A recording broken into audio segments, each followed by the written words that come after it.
Hello everyone, আশা করি আপনারা সকলে ভালো আছেন। আপনাদের সকলকে স্বাগত আমাদের ইউটিউব চ্যানেল History 47 এর মধ্যে। আজকে আমরা যে বিষয়টা নিয়ে এসেছি সেটা নরেন্দ্র মোদীকে নিয়ে। কারণ ভারতবর্ষের রাজনীতি একটা এমন পর্যায়ে দাঁড়িয়ে রয়েছে যে না এপার না ওপার। কারণ আমরা এবারে জানি বিজেপি অর্থাৎ এনডিএ জোট 240 টা সিট পেয়েছে। ওকে? সেখানে দেখা গিয়েছে যে বিজেপিকে নীতিশ এবং নাইডু অর্থাৎ নানির সরকারের কিন্তু সাহায্য নিতে হয়েছে। এবার নীতিশ রয়েছে, নীতিশের সাথে নাইডু কিন্তু সমর্থন দিয়েছে। সুতরাং নাইডুকে নিয়ে এখন আজকে কথা হবে না, কিন্তু নীতিশকে নিয়ে কথা হবে। কারণ কি পুরোপুরিভাবে কিন্তু অমিত শাহ এবং নরেন্দ্র মোদীর মনে একটা চাপ রয়েছে যে এই নীতিশ কুমার যে লোকটা রয়েছে সে কিন্তু যেকোনো সময় পাল্টি খেতে পারে। তো সেখানে অপারেশন লোটাস চলবে, ওকে, ইডি চলবে, সিবিআই চলবে, সেইসব জিনিসগুলোকে আগে করা হবে। তো তার আগে আমরা চলে যাই একটু বিহারের দিকে। বিহারের দিকে এর জন্য যাবো যে কালকে কিন্তু নীতিশ কুমার এবং তেজস্বী যাদব অর্থাৎ লালু প্রসাদ যাদবের যে ছেলে রয়েছে তারা দুজনে কিন্তু দেখা করেছে। ওকে, কারণ কি বিজেপি এরা মনে করছে যে বিজেপি কিন্তু অপারেশন লোটাস চালাচ্ছে। কেমন করে চালাচ্ছে?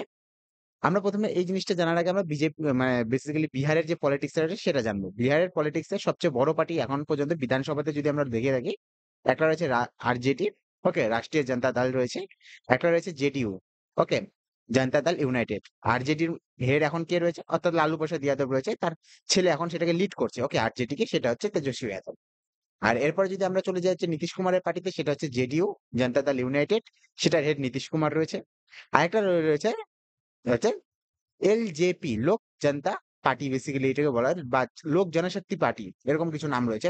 এলজেপি, যার হেড একসময় ছিল একজন ক্যাবিনেট মন্ত্রী ছিল। বর্তমানে যে যে রয়েছে সে একজন যুব নেতা রয়েছে। ওকে, তার কথা আমরা বলবো। সে হনুমান, সে হনুমান থেকে শুরু করে সবকিছু আমরা করব।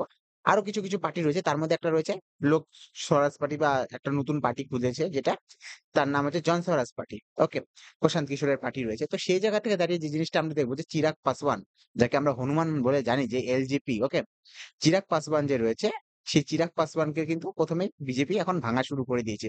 কারণ কি জিনিসটা দেখা গেছে, চিরাগ পাসওয়ান এটা আগে থেকে বুঝতে পারত। যারা বিহারের পলিটিক্স এর সাথে রিলেট করতে পারছেন তারাই জিনিসটাকে বুঝতে পারবেন। বাদবাকি লোক বুঝতে পারবে না। এবার নরেন্দ্র মোদী এবং অমিত শাহ দুজনের কিন্তু নিজের জায়গা পোক্ত করতে হবে। কারণ তারা দিল্লির সিট ছাড়তে পারবে না। দিল্লির সিট যখনই নড়বড়ে হবে, নীতিশ এবং নাইডু বেরিয়ে কিন্তু ইন্ডিয়া জোটের সাথে যুক্ত হয়ে যাবে। এবার সমস্যা যে জায়গাটাতে আসবে অমিত শাহ এবং নরেন্দ্র মোদীর। অমিত শাহ এবং নরেন্দ্র মোদী বুদ্ধি লাগিয়েছে যে তাদের যতগুলা লোক হচ্ছে বেসিক্যালি নীতিশ কুমারের দল থেকে আমরা যতগুলা লোক দরকার সেই লোকগুলোকে যদি, অর্থাৎ বিধায়কগুলোকে যদি, বিধায়ক সরি বলছি, এমপি গুলো যারা রয়েছে, মেম্বার অফ পার্লামেন্ট যারা রয়েছে, তাদেরকে যদি ভেঙে নিয়ে আসা যায় এনডিএ তে, লোভ দেখিয়ে, ইডির ভয় দেখিয়ে, সেক্ষেত্রে কিন্তু বিজেপির সুবিধা হবে। তো বিজেপির এই বুদ্ধি লাগিয়েছে নীতিশ কুমারের পার্টি থেকে এবং চিরাগ পাসওয়ান যে রয়েছে, ওকে, চিরাগ পাসওয়ানের পার্টি থেকে, অর্থাৎ এলজিপি, লোক জনশক্তি পার্টি, বা লোক জনশক্তি পার্টি বলে এলজিপি বলে একটা পার্টি রয়েছে। চিরাগ পাসওয়ান ওর head, তার বেশি সিটও নেই। ওকে, কিন্তু যতজন রয়েছে তার মানে নরেন্দ্র মোদীকে সাহায্য করার মতো প্রায় রয়েছে। তো এবার চিরাগ পাসওয়ান থেকে কিন্তু কিছু লোক যদি নিয়ে আসা হয় এবং নীতিশ কুমারের পার্টি থেকে যদি কিছু লোককে এনে কিন্তু বিজেপিতে ভর্তি করানো যায়, সেক্ষেত্রে কিন্তু যে জিনিসটা দাঁড়াবে সেটা হচ্ছে যে দিল্লির যে সিটটা রয়েছে নরেন্দ্র মোদী এবং বেসিক্যালি হচ্ছে অমিত শাহর যে সিটটা রয়েছে সেই সিটটা কিন্তু পাকাপোক্ত হয়ে যাবে। তো এটা নীতিশ কুমার বুঝতে পেরেছে যে তার দলের থেকে লোক বের করা হচ্ছে। ওকে, এবার লোক যখনই বের করা হচ্ছে, এবার কি করছে, এবার নীতিশ কুমার কিন্তু আবার পুরো পাল্টি মারার চান্সে রয়েছে, যেটা হচ্ছে তেজস্বী যাদব, অর্থাৎ আরজেডির সাথে কিন্তু আরেকটা গাঁটবাট বাঁধানোর কিন্তু চেষ্টায় রয়েছে। আপনারা দেখতে পারবেন হিন্দি নিউজ রয়েছে, কারণ বেসিক্যালি যেসব নিউজ এসে থাকে ভারতের উত্তর প্রান্ত থেকে, অর্থাৎ ইউপি, বিহার, মহারাষ্ট্র, রাজস্থান, এইসব জায়গায় যেগুলো সব নিউজ বেসিক্যালি বেরিয়ে থাকে সব হিন্দিতে ছাপা হয়। সেজন্য দেখবেন যে আমার কথা বলতে উল্টো পাল্টা হচ্ছে, কেন যে কারণ আমি কথা মিলাতে পারছি না, হিন্দিটাকে বাংলাতে ট্রান্সলেট করা খুবই কঠিন হয়ে যায়। ওকে, যেমন গঠবন্ধন, যেটা আমি বললাম, গঠবন্ধন মানে জোট। ওকে, যেটা আমার মুখ দিয়ে গঠবন্ধন বেরিয়ে যায় বারবার।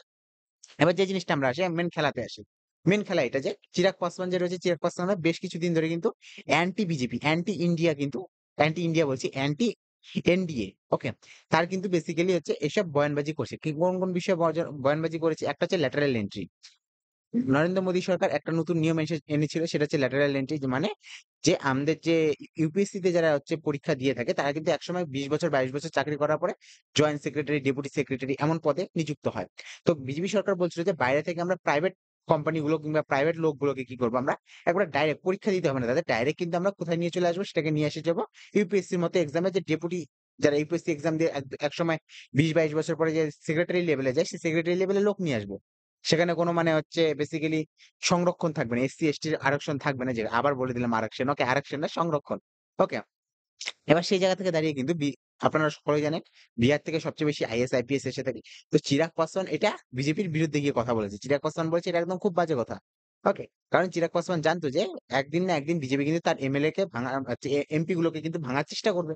আর ভাঙার চেষ্টা করলে তখনই চিরাগ পাসওয়ান বলতে পারবে যে আমি তো আগেই জানতাম যে আমি যেহেতু বিজেপির বিরুদ্ধে কথা বলছি তাই আমার দলকে ভাঙা হচ্ছে। অ্যাকচুয়ালি ঘুরে ফিরে তো সবাই রাজনৈতিক পার্টির মধ্যে মানে রাজনৈতিক দৃষ্টিকোণ থেকে লোকরা নিজে থেকে উঠে এসেছে। তো সেই জায়গাতে এরকম চাল কিন্তু খেলা হবে। এরপরে চিরাগ পাসওয়ান কি নিয়ে বেসিক্যালি বিরোধিতা করেছিল সেটা হচ্ছে জাতি গণনা। ওকে? যে জাতি গণনা যেটা রয়েছে অর্থাৎ ভারতের মধ্যে যতগুলো জাতি রয়েছে তাদের হচ্ছে যদি জাতির জনসংখ্যা গণনা করা হয়, ওকে? জাতির জনগণনা করা হয়, ওকে? সেক্ষেত্রে তাদের হচ্ছে বেসিক্যালি সেই জাতিগুলোকে কে কত পার্সেন্টে রয়েছে তাদেরকে ওই পার্সেন্ট সংরক্ষণ দেওয়া হবে। এবার মেইন জায়গায় যেটা দাঁড়িয়েছে সেটা হচ্ছে নরেন্দ্র মোদী এই বিজেপি অ্যাকচুয়ালি আরএসএস এর সাথে মিলে রয়েছে। আরএসএস এর পুরোপুরিভাবে এই জাতি জনগণনার কিন্তু বিরুদ্ধে কথা বলে। আর ওই জায়গায় চিরাগ পাসওয়ান যে এনডিএ জোটের মধ্যে রয়েছে, সেই এনডিএ জোটে থাকার সত্ত্বেও কিন্তু সে বিজেপির বিরুদ্ধে গিয়ে কথা বলছে। সে বলেছে যে জাতি জনগণনা হওয়া উচিত। এবং কিন্তু এই যে নীতিশ কুমার যে রয়েছে, নীতিশ কুমারও কিন্তু বলেছে জাতি জনগণনা হওয়া উচিত এবং নীতিশ কুমার নিজের বিহারের মধ্যে জাতি জনগণনা করে ফেলেছে। তো সুতরাং সেই জায়গা থেকে দাঁড়িয়ে কিন্তু একটা খুব বড়সড় গেম শুরু হয়ে গেছিল। এবার নীতিশ কুমার বুঝতে পেরেছে যে তার সরকার পাল্টি মারতে চলে এসেছে। কারণ জানুয়ারি মাসে তারা পাল্টি মেরে কিন্তু তেজস্বী যাদবকে ছেড়ে কিন্তু সে বিজেপিতে যোগদান করে।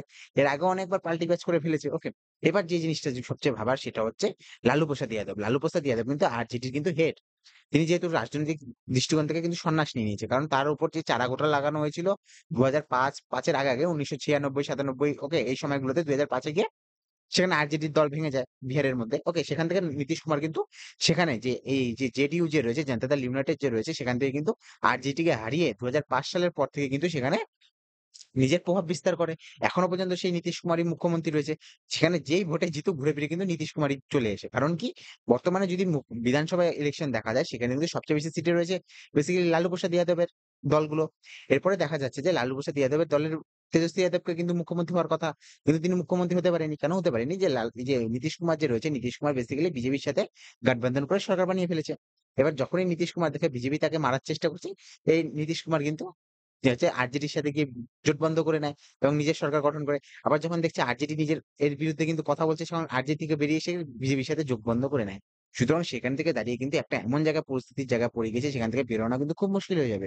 সুতরাং ভবিষ্যতে দেখা যাবে যে কোথা থেকে কি খেলা ঘটে, কি না হয়। ওকে কারণ আমরা দেখতে পাচ্ছি যে দিল্লির সিট কিন্তু নড়বড়ে হয়ে রয়েছে এবং দিল্লির সিটে কোথায় কোন চাণক্য নীতি পড়বে সেটা আমাদের দেখার বিষয়। আজকের জন্য এতটুকুই থাকবে। দেখা হবে আপনাদের সাথে নেক্সট ভিডিওতে। Have a good day. Bye bye.